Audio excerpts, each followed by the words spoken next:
whatever, then I can pretend to be giving it because of life, but really I'm giving it a nice little snog on the beak. I remember he kissed it like that and threw it up like it would fly away, and it just went onto the floor.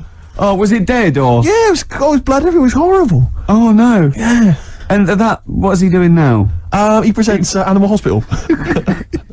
No, I don't know what he's doing. But, he's the worst vet in the world. Got struck off. Just leaving with all his patients. Oh, that's terrible. Oh, bless him. Oh no, I killed a fish once. Go on. Well, I made a little bow and arrow. I was about 8 or 9, and I made a bow and arrow. And you know, you never think. I had a pond, and there was a huge fish in it, about 8 inches long, a huge big sort of like golden orf or something, or a carp or something. And I was sort of playing, and I aimed, and I shot it, and it went straight through it and floated to the top. And I thought, oh my God! You pierced a fish with an arrow. That's an amazing shot. Well, it was luck. It was pure luck. You're a Native American. Yeah, yeah. You know those little things outside in the front garden by the front gate? The little sort of 4 inches by 4 inches bit of, you lift it up, and it's sort of like where the drains are if the plumbers need to get there, or the council or everything like that. Right. I dropped it down there and I thought, oh my God, what if that's discovered? What if I have to drain? So I ran loads and loads of journeys in and out of my house, right, to the toilet and back, just taking out handfuls of Vim and pouring bleach down, thinking that I can get rid of this fish before the council dig it up in 10 years' time and go, send him to jail. Yes. Fish aside. But what do you think they would have done? They'd have taken the dead fish, they'd have gone to each of the doors going, is this your fish? Yeah, but you don't think... Do you recognise either the arrow or the fish? You mean, yes, it's arrow straight through it. But, you don't think when you're 8 that it'd be okay. If I can ride this out till I'm 20, the statute of limitations on goldfish murder, it is about, I can't work it out, 12 years. Wow. So that was... killer. Carl, anything embarrassing ever happened to you ever? With what? With animals and stuff? Could be animals. I like animals, to be honest. So do I. It was a mistake. No, you don't. I thought you were feeling bad about the fish. Yeah. But really, you were more worried about you being locked up. Well, I felt bad. There was both the law and the moral side of fish death. I mean, we kill fish all the time, just not usually with a bow and arrow in a back garden in Whitley. Often the supermarket can lend a hand with that. I used to sell mackerel. Did you? Yeah, I had a pet magpie. Did you? Called Maggie. How did you pet magpie? You mean you captured it and didn't let it go away? Yeah. Can't have a pet magpie. But then it got really vicious. I mean... Well, it was right, it wouldn't let me go. What did you keep it in, a rabbit hutch? No, it flew around, but it used to just, come to me all the time, but then it started pecking me head and stuff. That's not a pet magpie. That's a bird in the garden. No, but I could actually... I could hold it and stuff. It wasn't scared of me, and it knew it was me. It used to come down from, the top It hated you, that's why it wanted to peck you. Is that... And the other thing... I always remember being younger and walking through the woods to school with my mum, and I was chasing a butterfly, and she said, "Oh, don't do that, Carl." I said, "Why?" She said, "'Cause they only live a day." I said, "Oh, all right, I'll get a dead one in the morning." That's genius. That's great. That's quick thinking, isn't it? Oh, that's sweet. Let's play a song. Wu-Tang Clan and Gravel Pit, we love that, don't we? I love it, yeah. Yeah, brilliant. Track. We're talking about embarrassing stories and stuff, and I don't know if I've told this on the radio before. Have I told you, Karl? I'm not sure. But this was when I was working at the BBC. This is not even long ago, and I'd moved to London, and I was fairly new in London. And I was working at the BBC, and I had this BBC hire car, and I've never told it. If there's anyone listening who works for the BBC, I don't know if I can still get in trouble for it.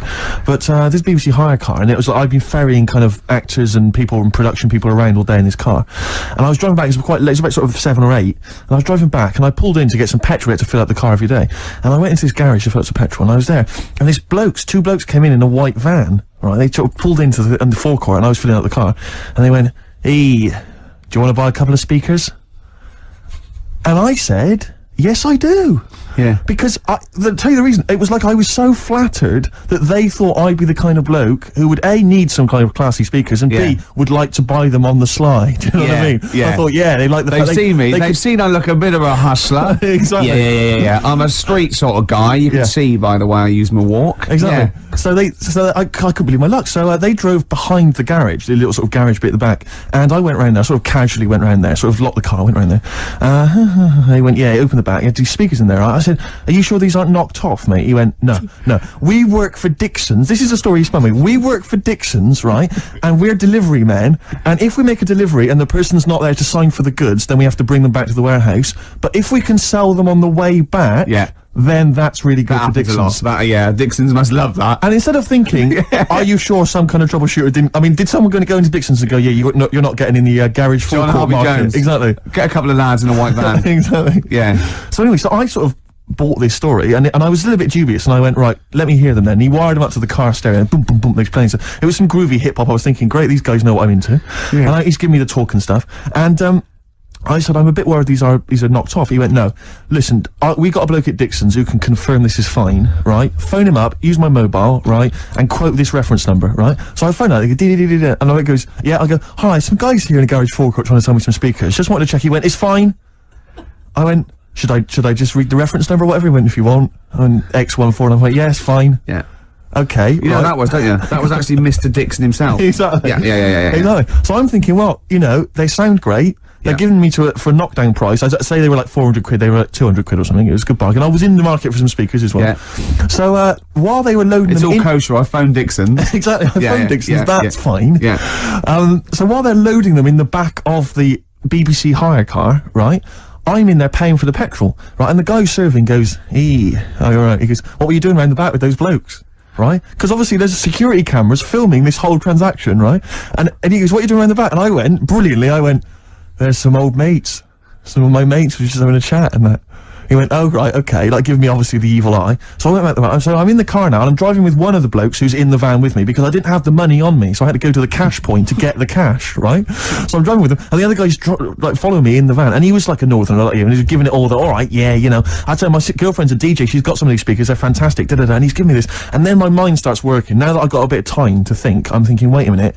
This all sounds a bit dodgy. Yeah. It dawned on me, Rick. You don't fall, are you? You're streetwise. Exactly. You're streetwise, Steve. Not only that, I was thinking, how am I going to get them home? I've got to drop the car off at the BBC. How am I going to get these huge speakers back to where I live? And how can I pay for them? Because I've just spent £100 on Find the Lady with a couple of blokes in the square. It seemed like a fair game. Some of his friends were winning. But so I explained to him, I said, I can't get them back to like Brixton where I was living at the time. He went, don't worry, give us an extra 20 quid, we'll take them home for you. Oh, that's good. Deliberate. They do a whole service, you see. And there's also a backup guarantee. Did they have the guarantee? The 3-month guarantee? They didn't. No. But so then, I said, I'm not sure about that. He went, well, why don't you put them in a cab, send them back, and your housemates can collect it? I was like, oh, no, there'd be no one in. And I was beginning to sort of get a bit conscious of, like, maybe this was a bit of a scam, after all. So I pulled into, like, a little side road, and I said, I'm not sure I'm into this now, actually. He went, what are you talking about? It's 200 quid for a pair of speakers. It's a bargain. You never get a bargain like this, mate. I'm going, not too sure, actually. I don't think I want them. He went, 150 quid, 150 quid, mate, 150 quid. I went, no, he's 100 quid now to you. And I'm thinking, wait a minute, this doesn't sound like the kind of work that Dixon's would be doing. Dixon's don't do that when I go in. This is it. Dixon's never negotiate in that way. When I go, they'll look around and I leave. They go, where are you going? I go, I'm just like, we'll have anything then. Have anything for a So quid. I stopped the car and the white van pulled up behind me with his mates in. Sure. And I said, can you get them out? I'm not interested. And he went, oh, 100 quid, mate. Oh, and he was just going, you tosser, you obviously want some speakers. And he was having a go at me. So I was carrying the speakers out and putting them back in the white van. And he was just shouting at me because he was going, 70 quid, mate. I was like, 70 quid from 200? This is ludicrous. You realise that wasn't Dixon's policy then. Exactly. They don't At usually that shout moment. you tosser as you leave the, you leave the shop and walk down Camden High Street. They're not usually shouting you tosser. You should have took the offer of like the monthly payments they've got on at the moment. So eventually I put them in there and I sort of knocked the deal on the head and I got back in my car and they were in theirs and I just looked in the rearview mirror and they were punching the dashboard like with aggression and venom like we let that deal slip through our fingers. And I've never been so terrified in my life. I just sat there and I was just thinking, oh my god, all I was thinking now is what if I go back to the BBC and they go, we've had a call from the police, the man at the garage, he saw you doing a dodgy deal. I love it. Yeah. Well, what you do is you put the hire car in a drain in your front garden and then go in and out of the toilet just pouring bleach down or Ajax and they never know. This is Song for the Lovers.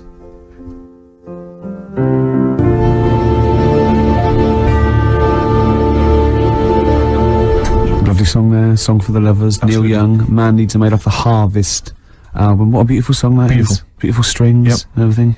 Well, you've got a song for the ladies coming up. Song for the ladies later on as well. That has set, you know, the standard there. Well, absolutely, yeah. Were you going to do a film review as well later? We've still got that. Well, I could do a film review now because it's quite a big. I thought you needed to prepare, but I mean, if not, it's quite a big film, and I've seen it, and it is, you know, it's a great film. So Okay. I hope I can do it justice because it's a very this week. What film is it going to be? It's going to be Schindler's List. Okay, and are you going to do a jingle for us? Ricky's film review. Okay.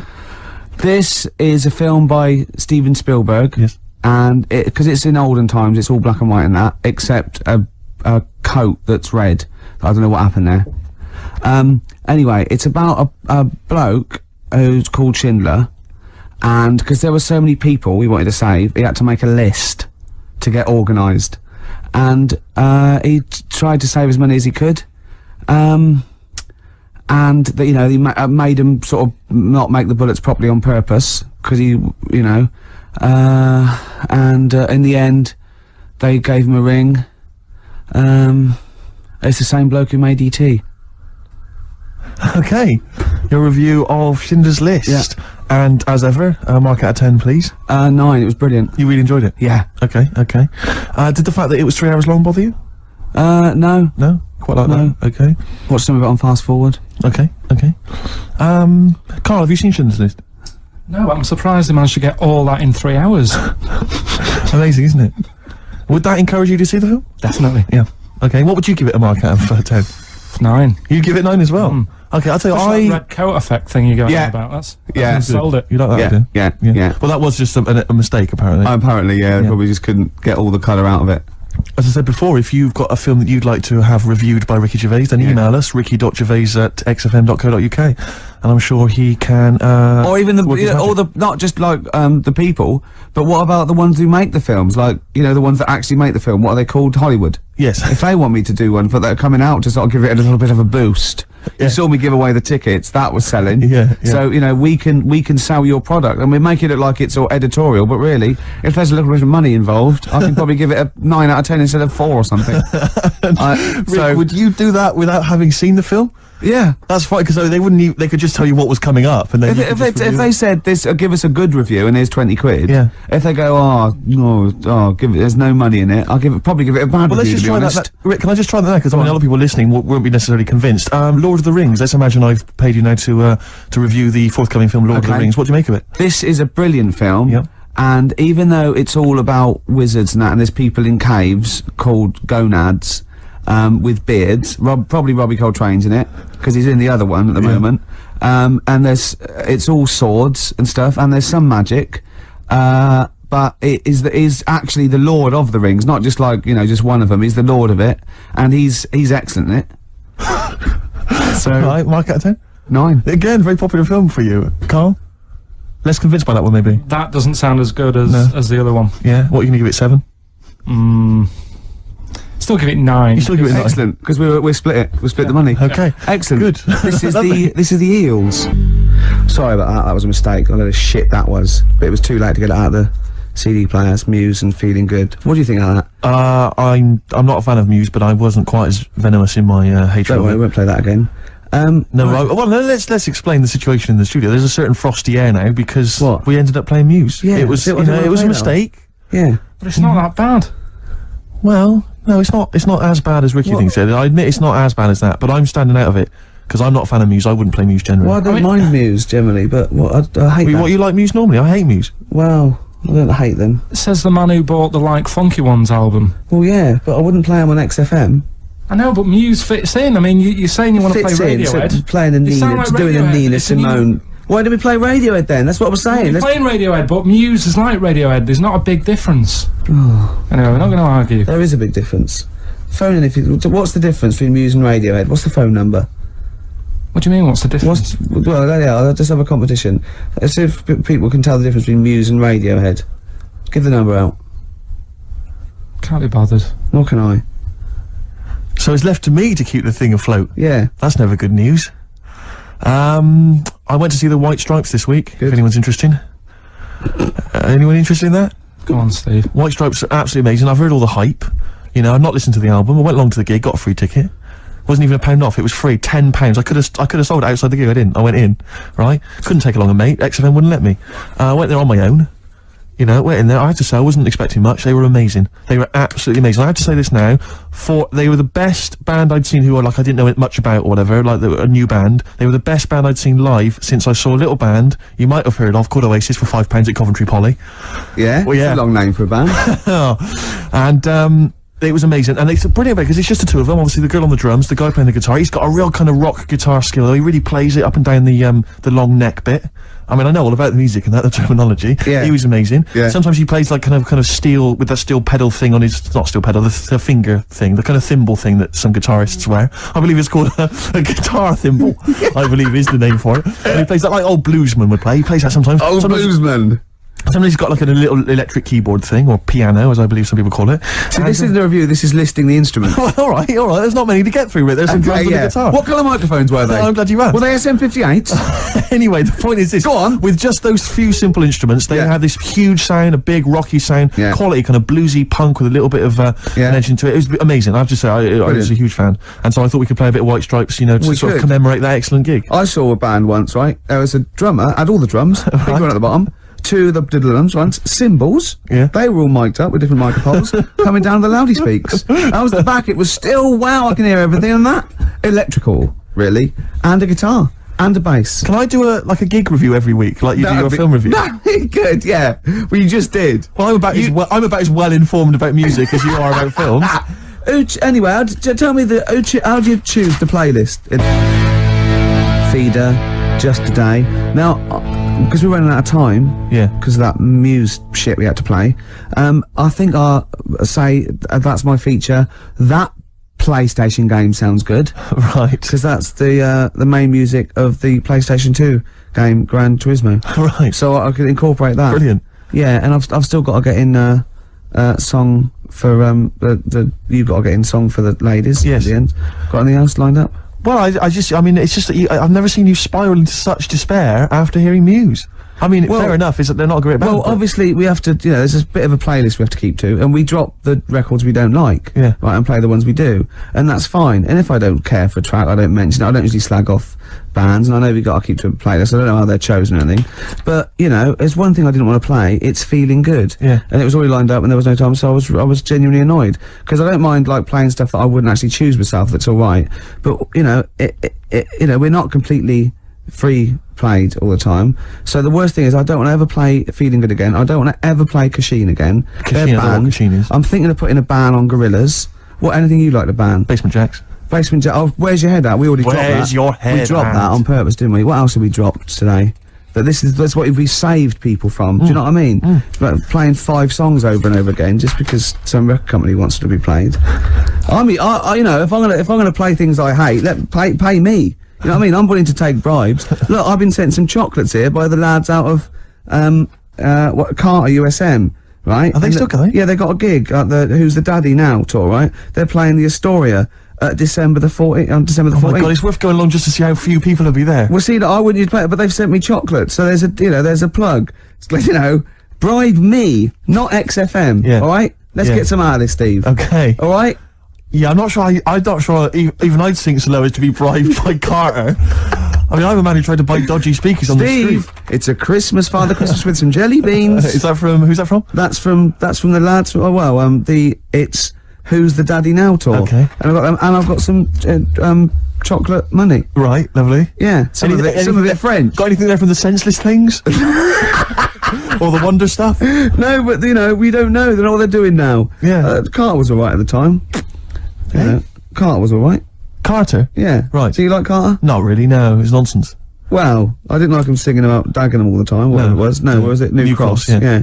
But, some good. funny lyrics. Anything else you want to get off your chest? What do you make of the war in Afghanistan? Let's play some songs we like. What have you got lined up? I've got the song for the ladies, that's coming up in a second. Oh, lovely. Yeah, let's choose a song here, let's have a look. You like this one here, Ricky. What? Oh, Radiohead. Just. Brilliant. Is this Muse? Radiohead and Just. Off the Bends. No, that's a track. It's been a roller coaster ride of emotions, this show. Yeah. It started off, there was some light-hearted anecdotes about you and animals. Yeah. It ended up with you sort of spiralling into despair. Wow, that's what a track by Muse can do to a man. Yeah, well, clearly. Did I ever react? But then maybe that's what makes them good. I mean, if music can, create those kind of passions in someone, maybe that's effective. I don't know. Well, you've made me think again. I love Muse. It's the punk approach, I suppose. Yeah. Anyway, Carl, thanks as ever for pressing the buttons and contributing. Yeah. All right, mate. Good job. Shame about the Muse. He won't be getting a 9 for his movie next week. Won't be getting I think you guys should kiss and make up, maybe naked. well, that's not Carl's fault. Go and kiss him. No, I'm not going to kiss him. But go and please kiss him. I'm not going to kiss him. Go and touch him. I'm going to touch Go him. and touch him. Should we both go and touch him? Yes. Why don't we play a song for the ladies? This week, Drugstore, White Magic for Lovers, beautiful track. And let's just go and kiss and touch Karl. Take the jumper off. Strokes last night on XFM 104.9, Ricky Gervais show. With Steve Merchant. Definitely. Ahoy. And little Karl Pilkington. Little over there. KP, the K-Man. Steve, Yes. don't worry anymore. Okay. I procured some great gifts to give away. I was tired Really? of seeing all these other people getting gifts and that, and it was all going to that O'Doddle and O'Diddley. Diddley, yeah. And Anderson and Sturgis, or at least she steals them herself. Well, at least she steals herself to sell them to feed the habit, and that's Yeah. fine. I don't mind that, because it's No. industrious. Exactly. But I have got Feeder, Echo Park, I've got the Essential Bob Dylan. Now that is a good giveaway. a great giveaway. And Reloaded 3. Did you buy these yourself? No, little Karl found them. I have to say, Karl, you've done an absolute dynamite job here, mate. This is great prizes. And I thought we could play that trivia quiz where we're the challenge. If they get Right. someone to catch us out, maybe, or something, a question like You confused me slightly. Explain again. Well, we could play a little trivia quiz, couldn't we? Right. And then we could sell the fish. Use out the the words that you need to man. complete the sentence, and Rick. then, we could do this. What's the quiz? I don't know. You've not thought this through. Coldplay in Yellow. You've got to keep talking, Rick. We're on the radio. I got bored. Did you? XFM 104.9. Yeah, with Steve Merchant. What I was saying was, Yes. we could have a little trivia quiz, right? This is how it works. Their phone in, yeah, right, and they'll pitch a question to us two, right? We won't know it. They'll tell Karl, and Karl write down the answer, yeah, or on his email, right? And then it might be something like, who was the first woman MP? And write down the answer, and they go, okay, Steve, Ricky, who was the first woman MP? We'll write it down. You know, and you'll write down something like the Queen, Yeah. and I'll write down Britney Spears, Yeah. and they go, well, Ricky says Britney Spears, and the answer is, did that you see? Yes. And then whoever's, So could they phone in, or can they email as well? they can email as well, Steve. Right. Okay, so let me just try and clarify this, because I didn't really follow that, and I know what the competition is. Right. People listening, phone in or email in with a question, a trivia question. It could be about anything. I don't right? do game shows. But I one which we may be able to get, right? They phone in with that, or they email it in. But only Karl knows the answer. He asks us here in the studio the question. Ricky and I write it down independently. We hand it to Karl. We see who's got the right answer. It's like 15 to 1, but 2 to 1. And the great thing is that the best question that we'll vote on at the very end of the show can win these 3 CDs. We've got Feeder, Echo Park, the Essential Bob Dylan. That's a 2 CD set, Rick. Maybe keep the questions highbrow to show our intellect, not things like pop and trivia and Good idea. And And we've also got this big compilation, Reloaded 3. That's also a 2 CD compilation. We'll start phoning and emailing now. Phoning, like mental. emailing Go with your berserk. trivia Absolutely questions. go berserk. For Gervais. I'm best at Merchant. science. Well, don't start Well, don't giving say hints. That's that. not That's fair, just because I'll not say fair I'm best because- at films if they want me Yeah, to but I've win. already said don't do trivia and entertainment and that. Well, they should Well, do. don't- They should no. do trivia entertainment. Music and films is what they should do. No, they shouldn't. Or That's old stupid. TV. That's the cliche of XFM listeners, and I know they're more intelligent than that. They're not. They're not, Rick. They're- They're stupid people. They're stupid people, and they only know about a few things. Garbage, Cherry Lips on XFM 104.9. Well, either they really want those CDs, or they want to embarrass us. Because the phone lines are going mad. And They are Karl's going mad. In taking- fact, we didn't even give out the phone number or the email, Rick. Shall I just give it out now? Well, obviously don't need to. Well, I ought to anyway, for those Go that on. didn't hear it but didn't know it already. Of it. 08700 800 1234. Sorry, that's not 08700 08700, because I started again because I sort of fluffed slightly. Yeah, go on. 08700 800 1234. And when he says he fluffed, like, that's not how he got into television. Exactly. Ricky.gervais@xfm.co.uk if you want to email the question, and only Karl can see the screen, so there's no cheating. Probably people don't know what fluffing is, do they? No, I don't think so, Rick. Karl, have you had a question? What, already? Are we doing it now? Should we do it now? I think we should just drip them in throughout the course of the show. Yeah, you could one dripping them in. Go on. Ask us a Right. question. I thought this was a good one. It's from Clive. Go on in. Clive, we got a listener called Clive. Wow. That's alright. Who was the first James Bond? Oh, is Right. this film one in? No, but wait a minute, wait a minute. I know this ambiguity because we've talked about We it. talked about this ambiguity before. You see, he might be deliberately embarrassing us because the old myth is that someone played it on radio Yeah, that we all know and love. Yeah. Now, he should have specified, did he mean the film James Bond, the first film James Bond?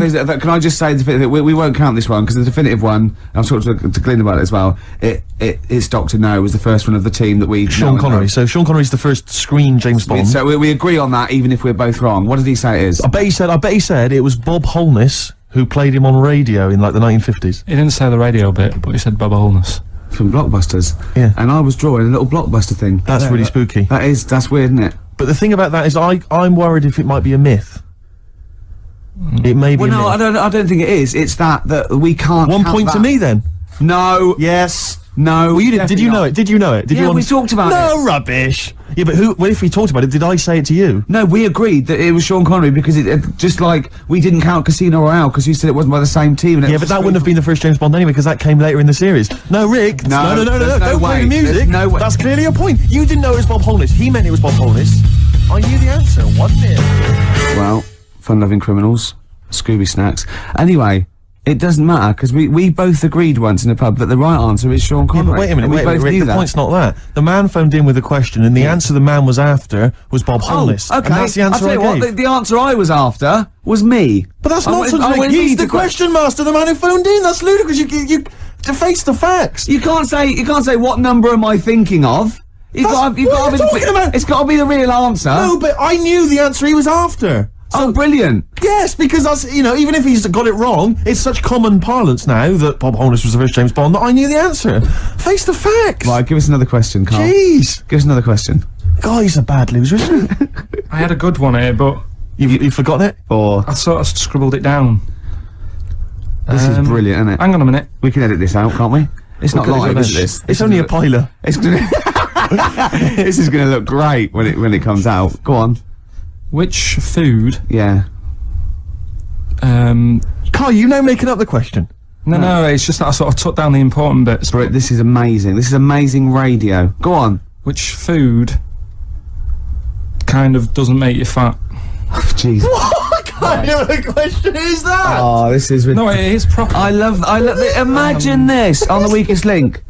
What kind of food doesn't sort of make you... I mean, it doesn't make you fat. Okay, do you want basically no sort of calories in it? Celery. Water. Well, I mean, what do you mean? Do you mean a vegetable? No, do you mean you're right. Apparently, it uses up more calories to bite it than. Yeah, but wait a minute, Rick. One all. No, it's not 1-all because you're supposed to write it down. You didn't know. But you didn't. What do you mean I didn't know? You're supposed to write it down. That's the whole point. We're writing things down. You said water. You said water! But that's because I thought we weren't taking the question seriously because he didn't know what he's talking about! 1-all! We gotta set the rules, this is bit too much like Portishead, for my liking. Was it? Yeah. I quite enjoyed it. Beat a band. Well, that's because Portishead are from your neck of the woods, isn't it? Was it? Portishead, I think you'll find. Yeah, I've embarrassed myself. Right, another question, quick. Is this question a real question with a definitive answer? Or is it like, what is my most comfortable chair? I don't know why people aren't going to maybe like Trivia Pursuit or something, just getting a question off that and then... Because they're a little bit more discerning than that, Steve. Have you heard the questions? They don't know what they're talking about. This is stuff they've overheard in pubs. Come on, ask it, Karl. I look at the Karl takes down and goes, what's that? I know. What am I meant to write? Go on then, ask this one. Right, what sort... No. The Pope. Yeah. What semi... Sorry, Mrs. Robinson, we're going to have to let you go. Yeah. Go on. You are the weakest link, Karl. Goodbye. Yeah, go on. The Pope. Yeah, the Pope. Yeah, we've got the Pope. Yeah, that's not strictly a question. He wears a... he wears a dustman's hat. He wears gore-blimey trousers. Yeah. Does he live in a council flat? Yeah, he lives in a council flat. He wears a semi-precious stone.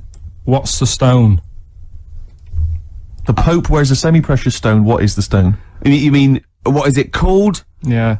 What is it called? What, is it got like a kind of papal name? I think it's like, is it a 18-carat one? So we gotta try and get the carrot yeah, of the Pope's big diamond. He calls it Dennis. He calls it Dennis the Stone. Do they want the type of gem it is? Like, or is there some kind of papal name for it? Or do they want it like the Rosetta Stone? Or I don't know. I can't. Play 2 records. Let's not. Where's your head at? Basement Jacks. Right, okay, let's get this right. Have we knocked this on the head then? Is this not happening? Oh, here he is. Look. Here he is. Come in. It is. How have you? Oh, God! I don't believe Oh, that. that's pathetic. I do not believe that. That's absolutely pathetic. Now they won't believe this, will they? No. Right. No. If I say that Jonathan Ross just got his massive member out, and he is a big lad, come and sit down. I've got your tickets, Mr. Gervais. Thank you. What's going on here then? I mean, why are you dropping off tickets? Well, because, you know, in the spirit of the Comedy Awards, we like to have the rising young stars of the British Comedy Awards. That's right. Yeah. And that's And, me. well, we couldn't find any this year, so we've